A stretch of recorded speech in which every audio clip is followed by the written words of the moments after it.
क्यों नहीं बुकी रे बाहर सर सर सर सर मेरा वैन को ले जाओ अंदर लेके जाओ जानो धर्म शंकर है ठीक है भागो तुम मारते क्यों नहीं हो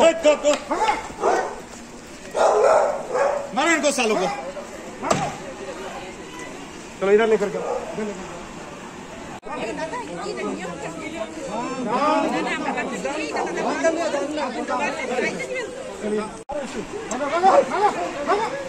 मारो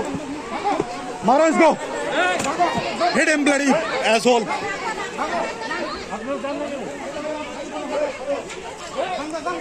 बाहर निकालो इनको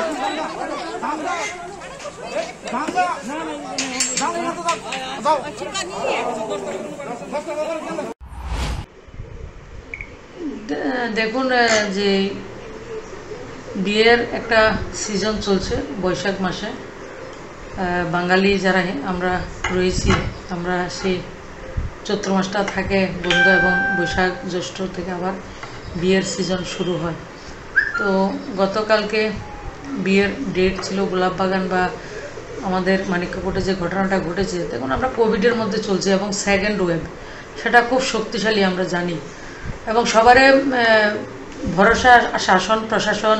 সবাই যাতে আমাদেরকে রক্ষা করে এমন মানসিকতা সবারই থাকে তো গতকালকে সেটা যারা করেছেন শাসন প্রশাসনের পারমিশন নিয়েছেন সেটা ওনারা বলছেন তো পারমিশন নিয়েও সংখ্যাটার উপর আমরা সবাই নজর রাখবো স্বাস্থ্যবিধি আমরা মেনে চলবো আর শাসন প্রশাসন যেটাই করে আমাদের মঙ্গলের জন্য করে থাকে তো গতকালকে যে ঘটনাটা ঘটেছে সেটা না ঘটলে পারতো সেটা অনভিপ্রেত সেটা কেউ আমরা আশা করি না আমার শাসন প্রশাসন এবং জনসাধারণ আমরা সবাই এক পরিবারের তো আপনারা যতটা যেভাবে কষ্ট নিয়েছেন আমিও সেইভাবে সেটা নিয়েছি আপনারা যদি কষ্ট পেয়ে থাকেন সেটা আমিও কষ্ট পেয়েছি তো অনেকের বিষয়ে গুলিয়ে ফেলবেন না শাসন প্রশাসন আমাদের রক্ষা করার জন্য সব কিছুটা করছে তার উপরেও যদি আপনারা কেউ মনে কষ্ট হয়ে থাকে আমি সংবাদ মাধ্যমে গোটা বিষয়টার জন্য আমি সবার কাছে ক্ষমা চাইছি অ্যাপোলজি চাইছি কিন্তু আমরা আমাদেরকে রক্ষা করতে হবে আমরা স্বাস্থ্যবিধি মেনে আমাদেরকে চলতে হবে দেখুন রাজ্যের মুখ্যমন্ত্রীও কোভিড হয়েছিল তো উনি আপনাদের আশীর্বাদে উনি এখন সুস্থ উপমুখ্যমন্ত্রী অসুস্থ তো আমাদেরকে সুস্থ থাকা খুব দরকার এবং যতটা সম্ভব বাড়ি থেকে আমরা বেরোবো না স্বাস্থ্যবিধি আমরা মেনে চলবো এবং গতকালকের ঘটনাটা যতটুকু হয়েছে সেটা আমি আবারও বলছি অনভিপ্রেত সেটা না হলেই হতো কিন্তু সবচেয়ে বড় বিষয় আমাদের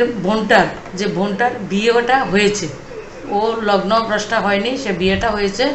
তো তাদের প্রতি আমাদের শুভকামনা রইল আবারও আমি সবার কাছে ক্ষমা চাইছি এই বিষয়ের জন্য